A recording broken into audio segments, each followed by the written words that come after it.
Good evening, everyone, and welcome to Everything Tucson, where we talk about the latest news, review the coolest places, and interview the most interesting people in the city.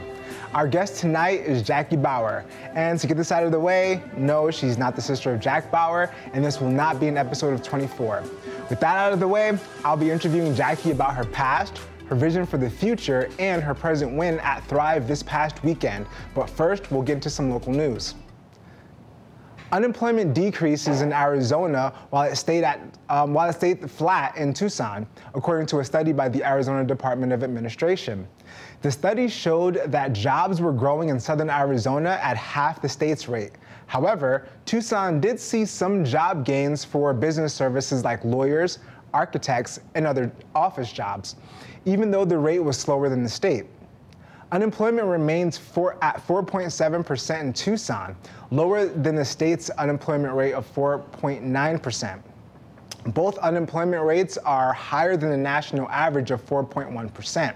So if you're looking to be a lawyer, architect, or have some other office job, then Tucson is the place for you. If you want to be a TV show host, go somewhere else. This is my territory. Arizona lawmakers approved legislation that directs over $500 million per year to the state's K-12 public school system. The funding comes from the sales tax that resulted from the voter-sponsored Prop 301 in 2000. The referendum added a 6/10 sales tax increase to fund education. Funding was supposed to be put to a public vote in 2020, a year before the sales tax expired. However, with the passed bill, the sales tax will continue to fund the state's public education system. Out of 90 legislators, 10 Republicans opposed the measure. Representative Michelle Ugenti-Rita said she voted no because the bill amounted to a tax increase. Some said that funding should be increased even more, including Republican Representative Doug Coleman, the bill's original sponsor. He said that while the bill provides $13 billion over 20 years for the school system, it's still just a Band-Aid over larger problems. Democratic Senator Kate Hobbs agreed that it is doing nothing to solve a crisis, that the legislature still has a lot to do to make sure schools are adequately funded. The bill would give Arizona's teachers, some of the lowest paid in the nation, a 2% raise in 2021. That way, they'll have the disposable income to go on that stress relief and vacation to recharge and teach at their maximum potential in 3 years. Yeah.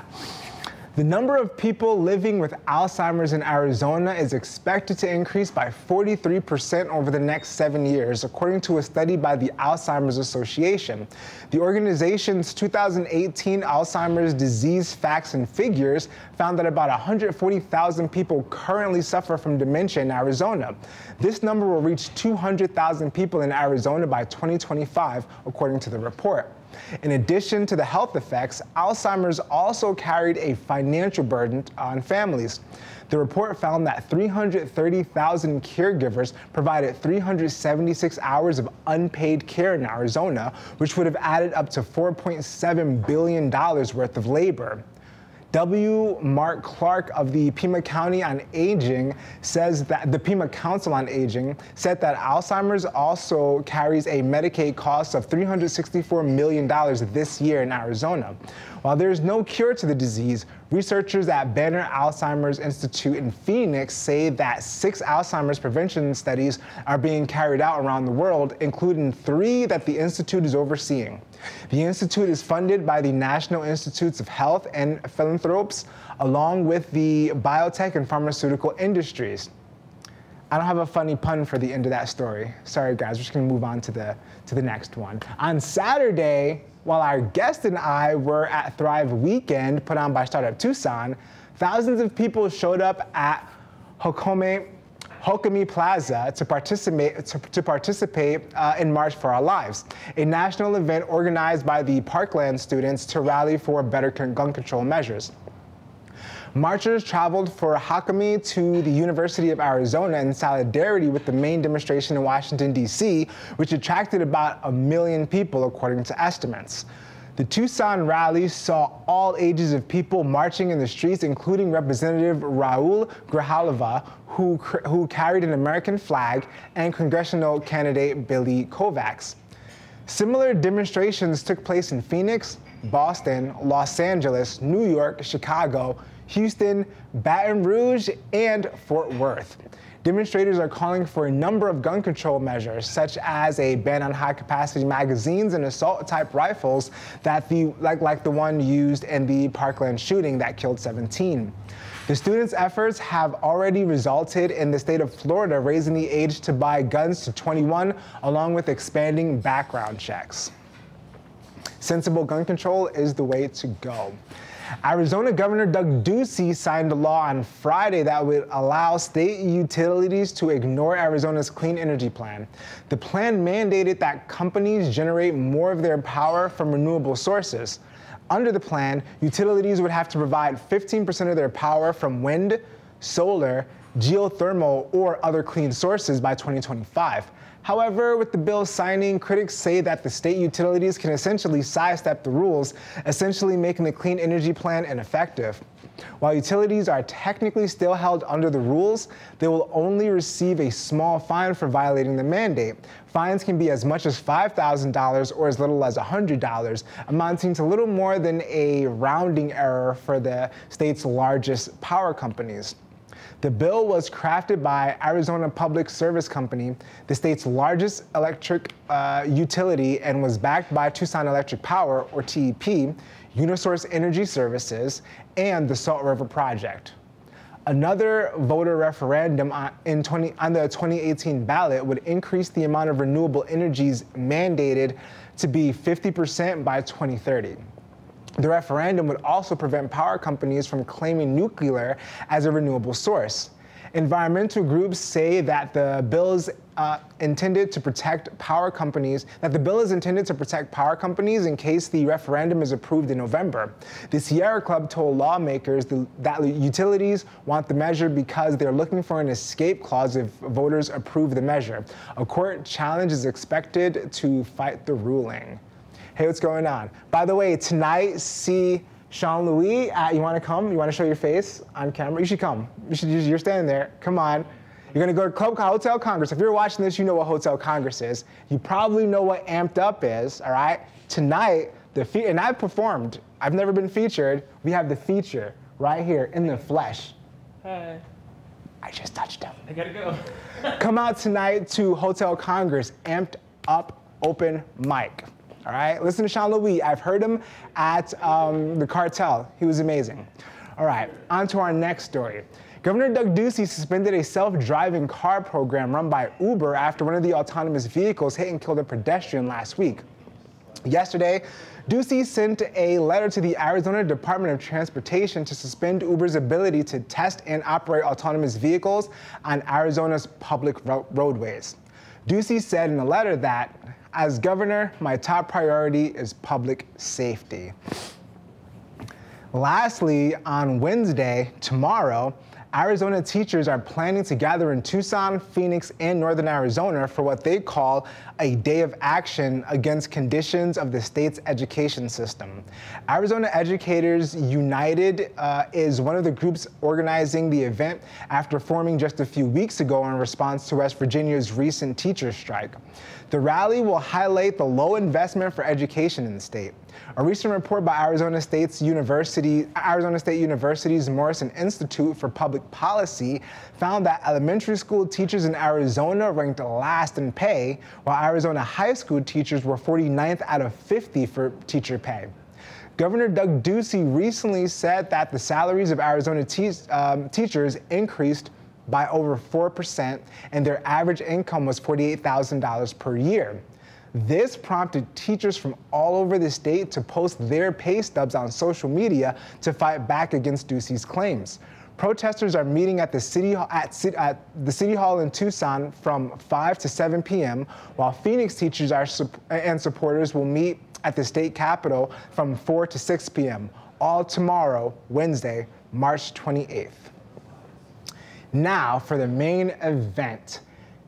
Jackie Bauer, my guest tonight, is a recent plant transplant to Tucson with a 20-year career in environmental sustainability that spans the nonprofit, government, and academic sectors. Her newest venture aims to drive efficiency, sustainability, and affordability in the rental housing sector.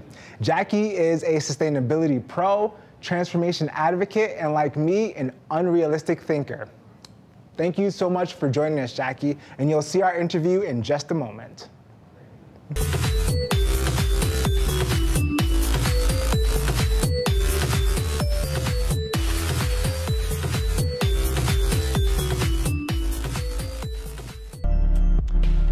Welcome back.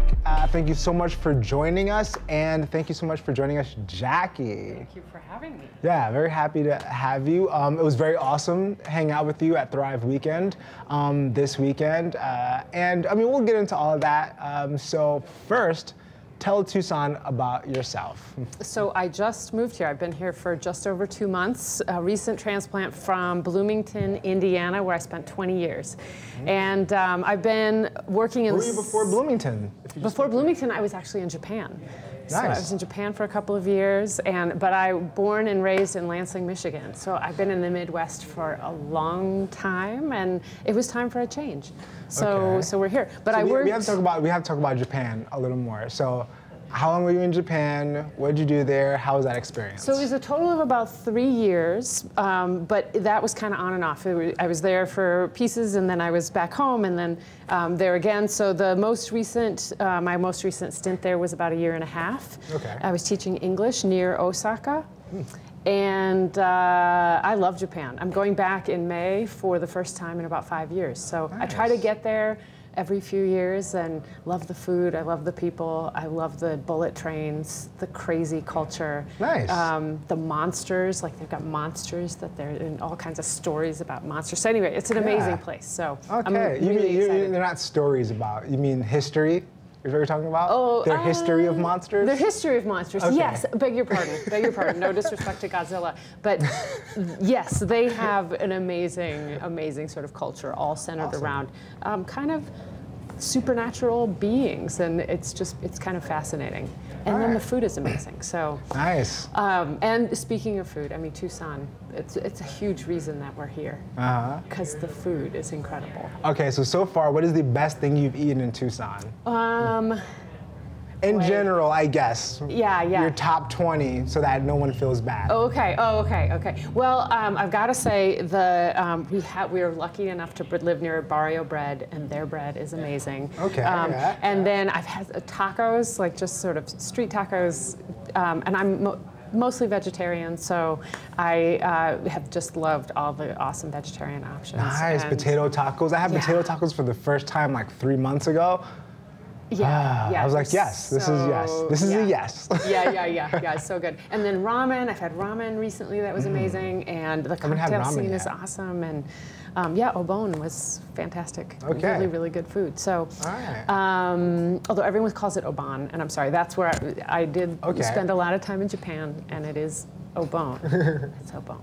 Okay. So, all right, Tucson, you got it? All right. And my whole background is in sustainability, and that means thriving within your means or doing more with less. Basically, not pretending like we have an unlimited supply of resources to do all the things we need to do. And that's what I spent 20 years doing in Bloomington, and I am, completely refocusing here on trying to do that in the private sector. So I'm really excited. Okay, so going back to Bloomington, what level did you work in sustainability? Was it, did you work people to people? Like, I want to help you as an individual sustain yourself. Did you work for a company? How would you work? So I actually worked for the city. I worked for the city of Bloomington. I was the sustainability coordinator for the city for about 7.5 years. And that meant I was doing both. So I was both working with individuals and groups to encourage things like energy efficiency, waste reduction, water conservation. But then I was also looking at city processes and trying to address how the city functioned too. So I did things like energy use inventories, trying to figure out where we were using all of our energy. So wastewater and water treatment, I'm sure is true here too, but wastewater and water treatment is one of the biggest users of energy in a city operation. So I tried to help the city kind of zero in on some of those things and figure out how to save money, save energy, have a reduced impact on the environment. And then that all ties to affordability, right? Because we spend a lot of money on infrastructure, and when we have to expand infrastructure, that impacts lower income families, it impacts the elderly, people who just don't have the resources to keep ponying up more and more money. And we're seeing the same thing here. Right. So why that field specifically? Why were you drawn to sustainability in general? I'm a bleeding heart liberal. But there were so many other causes I feel drawn to. I mean, I'm so interested, I'm so passionate about the gun control debate that's going on, race relations, international relations, there's just so many things, but what ultimately drove me to focus more on environmental sustainability is that if we don't have an environment that's healthy and accommodates everybody, and we can't even start to have the conversation. So that's where I kind of focused. And then, the further you get into it, the more you learn how much all those issues are tied together. Because, there's the communities that are most affected by our poor environmental decision making tend to be the ones that have the fewest resources to do anything about it. So, you start to realize, I worked in lower income communities in rural Indiana for many years on water and wastewater issues. And it's just eye-opening when you start sort of taking yourself out of the environment where you're maybe most used to functioning and realizing that there's so much more out there that people have to deal with. So, yeah. Interesting. So now you're here in Tucson looking to do the exact same thing. Yeah. So this is my first venture into the private sector, and it's been fascinating. The sort of startup world, I'm learning new lingo, I'm listening to podcasts, I'm sort of trying to study on, how does that... What are some podcasts you're listening to that you would suggest? There's one called The Startup Podcast. Nice. Yeah. That's easy, The Startup Podcast. Yeah. And it's actually fascinating because they sort of track the creation of their own company, and then they track the sort of the drama of all kinds of other startups. Right. And it's been, so I'm learning a lot just about terms like pivoting, right? Where you're supposed to learn from your customer base and pivot and develop whatever they, whatever they want. So I'm learning that, and I know we'll talk about Thrive Weekend, but that was certainly, let's get into it now. Okay, yeah, well, it's so different from being in the academic sector and in the private sector, or in the government sector, just because, there's so much more tied to cost, and there's a lot of ideas that translate, but there's just so many ideas that I'm having to recalibrate and reintroduce myself to. And I love it. It's reinvigorating and exciting, and the people that I'm crossing paths with, like at Thrive Weekend, it's been such a good move for me to be here. Awesome.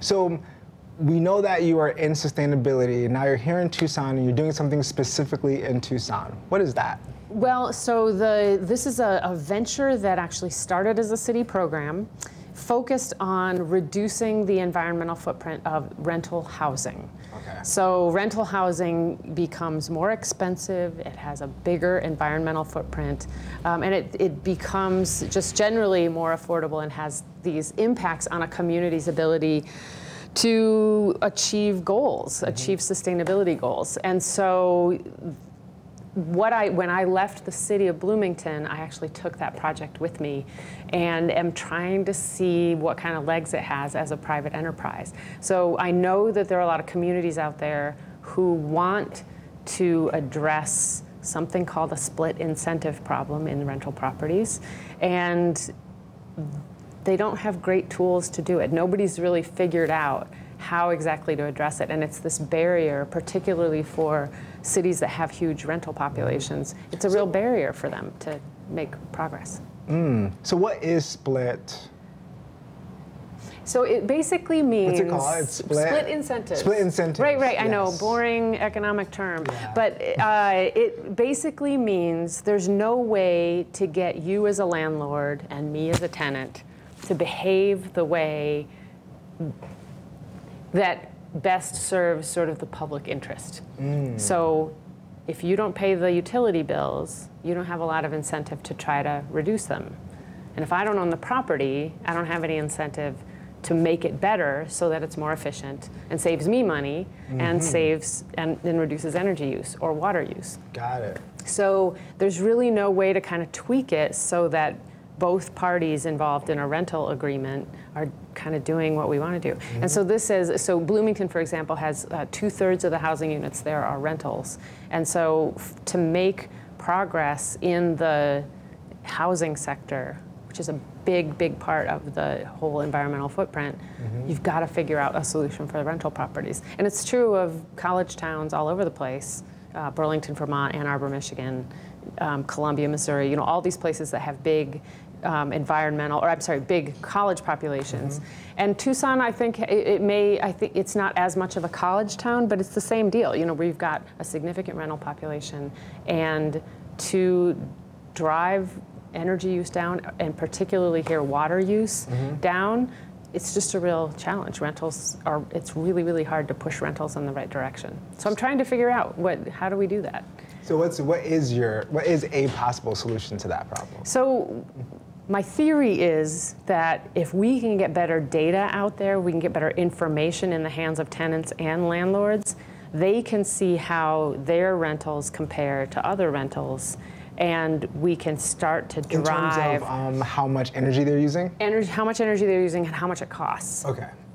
And water the same way. All those utilities, electricity, gas, water, if we can see how different buildings and different homes compare to each other, that helps encourage people to kind of push that use down. If tenants particularly are starting to ask questions and say, well, how much are these utility bills going to cost me in this house versus this one over here, then we start to create a value. The theory is we'll create a value for landlords that isn't there right now. So right now it is much more, they have much more incentive to put in a really nice granite countertop or repaint the house or whatever, and they don't have as much incentive to address those things that you can't immediately see, like the fact that there's no insulation in the attic or there's holes in the windows, there's air leaking in around the windows. Right. So we're trying to create an incentive where there just isn't one right now. Can we do it? I don't know. It's a really tricky problem. If it was a clear solution, somebody would have addressed it already. Right. So just in general, spitballing, what would be a good incentive for me as a tenant first to reduce my own energy levels, and then what would be an incentive for me as a landlord to do my part in that? So there's a population out there that is driven by the fact that there's an environmental consequence for not reducing energy use and water use. One of the most eye-opening things I learned when I moved to Tucson was that the rivers used to flow all the time. The rivers used to flow. That blew my mind. And because... And now jog in the river base, just on that. Yeah, you can walk in the riverbed. And that just, to learn that as this being the Southwest, this being a desert, that it wasn't always just the fact that there was not water in the river. And maybe people who live here just know that, but I didn't know that. And so the reason the water levels are so low is because we've drawn down the aquifer so much. So here, there's this really obvious example of scarcity. You don't have enough. You don't have enough. And so I don't even remember what your original question was, but what's your incentive, right? Right. So. As a tenant and as a landlord. Yeah. So there are people who are driven by that. So there are people who want to change their behavior just based on that. Okay. That's a small percentage, right? There's some small percentage of people who are motivated by that. Then there's a lot of people who've been really, really surprised at the cost of their utility bills. And money talks to people, right? Everyone from college students to lower income families to people who have more resources. We're counting on, one of the things we want to get people to see is that there's a very clear cost consequence for not addressing utility use. And if we can get people to pay more attention to cost, we can start driving a reduction in the actual energy and water used. So yeah, and then, but it's tricky. I mean, this is, like I said, it's not an easy problem to try to address. So you've taken this problem, you've taken your possible solution, your I guess talent with gathering data here to Tucson, and you brought that to Thrive Weekend, which is put on by Startup Tucson, by the way.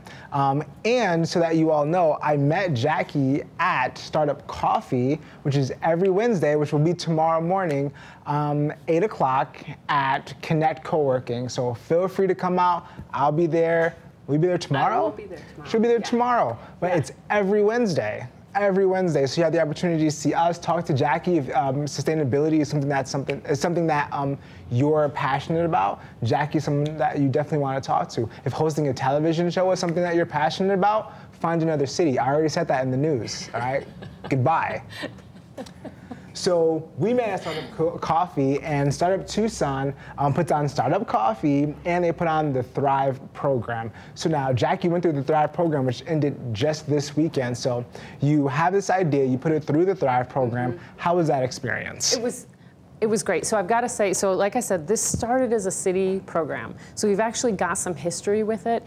And I've been working with colleagues in cities all over the country to try to figure out, well, how can we leverage data to make progress here?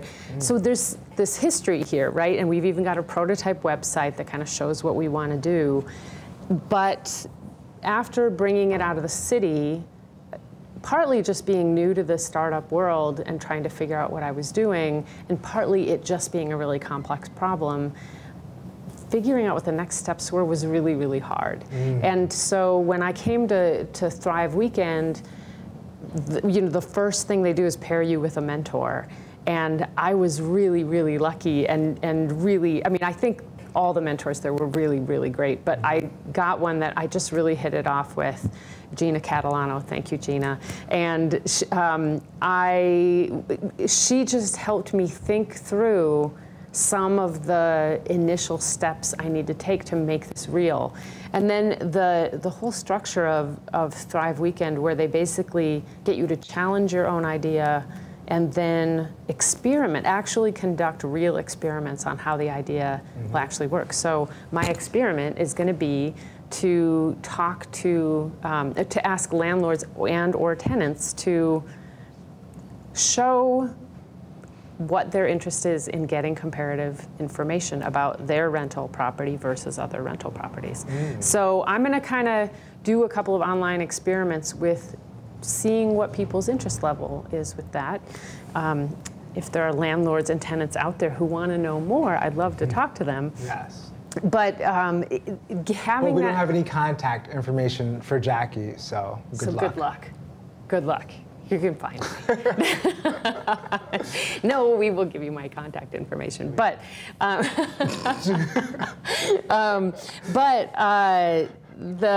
anyway, it sort of gives you some structure for testing your idea, and especially with a complicated idea like this, where I'm hypothesizing that data will help drive more attention on this, that it'll give cities, communities leverage to actually make changes with the rentals in their jurisdictions. You know, that's all pretty hypothetical. And so to put it in like a concise form, so your goal is to gather data from landlords and attendants about how much energy they use and how much that costs. And then you're looking to gather this data and use it to give it back to tenants and landlords to say, this is how you compare with your data to your neighbors and to the people in your neighborhood, and then to the people in the city overall? Yeah, so it's a map-based platform. So it'll be online, and we've got color coding. So Bloomington, Indiana is the best example. If people want to look at the prototype website, it's rentrocket.org. Okay. Rentrocket.org. Cool. We'll put that in the description. Yeah. Or we'll put it right here. Yeah. It's not going to be right here. It's not going to be. Anyway, rentrocket.org. But anyway, if you go to the Bloomington map, you can kind of see the idea of what we're trying to do, and that is crowdsourced data. So there are communities, there are some rare examples where we can get really detailed data, but those communities are pretty rare. So we're going to sort of experiment with, well, what happens when we do have a really good data set?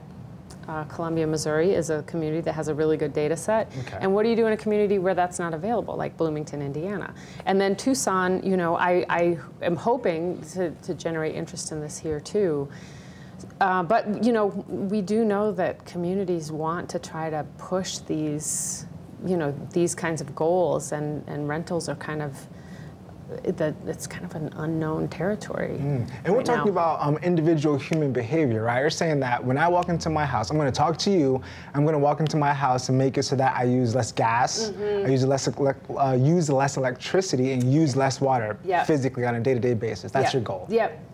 Yeah, but that could be because of changes in your behavior as a tenant. So you just change where you keep the thermostat set. If you want to, especially in Arizona in the summer, if you want to keep your thermostat at 70 degrees, you're going to pay through the nose for that. Right. And it's just cold. I mean, that's just too cold. But for air conditioning, right? So, yeah, so we're trying to get individuals to change their behavior, but then we're also trying to get landlords, the property owners, to make some key investments. If a house does not have attic insulation, that's a huge barrier to that tenant, even with the best behavior, getting their bills down. If the walls don't have any insulation, if you have toilets that have a 7-gallon flush mechanism, you know, it just makes it really, really hard for you, regardless of your behavior, to do, you know, to achieve some, you know, lower energy bills. So we're trying to kind of straddle both of those things. There's a behavior element we want to address, and then there's a sort of infrastructure element we want to address. And again, you know, back at that split incentive thing, when you're dealing with a homeowner, I can say, you own the toilet and you pay the water bills, you know? And so there's this nice, and that, you know, not to say that's not a challenge, but there's a nice synergy there. Homeowners now, so. Well, and that's, you know, there's a lot of other tools out there that address homeowners. And I mean, I'm not saying that's not a challenge. There are certainly challenges reaching all the people who can benefit from that, even if they are homeowners. But because of the particular barriers to addressing rental properties, that's kind of where I want to focus my attention. Okay. So, yeah, I don't know. Maybe I have that not irrational I mean, desire to turn the Titanic. It's yeah, I like that. Be unrealistic. That's the best way to be, I think, too. Right. So I know that you're coming from an area where 2/3 were rental properties. So that means that properties overall, in general, you know, what 66%, are rental properties. So to change that industry, you're changing a huge part of the economy. That's right. Right. So in that case, if you move to a place, hypothetically, right, where there are 2/3 homeowners, you know, or, you know, 3/4 homeowners, and the smaller percentage is rental properties, what would be your focus then in a city like that? Hypothetically, but I just thought about this right now. Yeah. Well, you know, and honestly, the communities that have been our targets so far are college towns. Those are the people who kind of came out of the woodwork and wanted a tool like this, because college towns tend to have a really, really high rental population. Okay. So that makes sense. Yeah. So it's not that there's not a role, because even the communities where there is a larger percentage of homeowners, and I think the national average is something like 34%. So even in an area where there is more homeowners, this can still be a barrier to hitting, you know, certain goals or trying to address affordability issues. And honestly, you know, if we can kind of work out the rental puzzle, you know, maybe it gives us a little more insight on how to deal with homeowners too. So, you know, it may be that it all gets linked together. But like I said, I've got a lot of colleagues who've sort of figured out at least some mechanisms for getting to kind of moving homeowners along the track. Okay. And rentals just remain kind of an unknown. I got it. So with homeowners, because you're speaking to the person and they're going to directly be able to impact, while with a rentee, there are things they don't control, and with the homeowner, there are things they don't control. I get that, or rather the landlord, there are things they don't control. Okay, so that makes sense. That makes sense. Yeah, so we're trying to at least experiment with some tools and see what happens. But anyway, the Thrive Weekend was great for giving me some clear paths forward of testing these ideas in kind of a short time span. And then that gives me more of an idea of exactly what it makes sense to implement full scale. All right. So now, Did anything special happen at Thrive? Anything interesting come out of it? I won the best software project. Really? Which was wow, super unexpected and really, really exciting. And such just a surprise. it was a complete surprise. It was a complete surprise. It's so cool, yeah. It's like I could have had anybody on the show, but I had the winner. That's so cool. Yeah, so it was a fantastic experience, and to have that happen at the end made it even more amazing. But yeah, I'm a non-technical founder, right? So I'm not the person who can do the coding. I'm not the person who can sort of actually get in and physically sort of make the solutions to these problems. But I've got a lot of industry experience and worked in the energy field a very long time, and I know a lot of people who really want to tackle this problem. So yeah, I'm in the process of locating a new developer, a new software developer to kind of work with me and get this to the next phase. Sweet. So if you're a software developer and this interests you, please contact Jackie somehow. Yeah. All right. That's right. And lastly, I forgot my last question. So is there anything else you want to mention in general about oh, that's what it was. Okay, boom, got it. So what are some practical, what are some practical steps that I can take as a homeowner, as a landlord, and as a renter right now, without a whole system, without someone coming to me? If I'm listening to this, what can I do today to help Tucson be more sustainable? I mean, the easiest zero-cost thing that anybody can do is adjust their thermostat. So easy, and it saves tons of money, tons of energy. So yeah, in the summer, in Bloomington, we would always advise people to keep it between 75 and 78. I think here you got to go for 78 to 80. In Bloomington, the issue was moisture. You get mold if you didn't get your air conditioning coming on regularly. Here, I know people say, I know people claim there's humidity during the monsoons, and I admit I have not been through the monsoons yet, and yes, when water is coming from the sky, there's moisture for sure. I think it's called sky water. It's called sky water. Anyway, but people claim that it gets humid around at that time of year, and I'm open-minded and I'll wait and see. But when people tell me that it gets maybe like 2 or 3 months. What is it, like it's 40% humidity or something? It gets crazy. In Bloomington, it was 90% humidity. So you have to be a fish in order to, or wear scuba gear to get to your car? Oh yeah, just standing. You just sweat when you just stand still.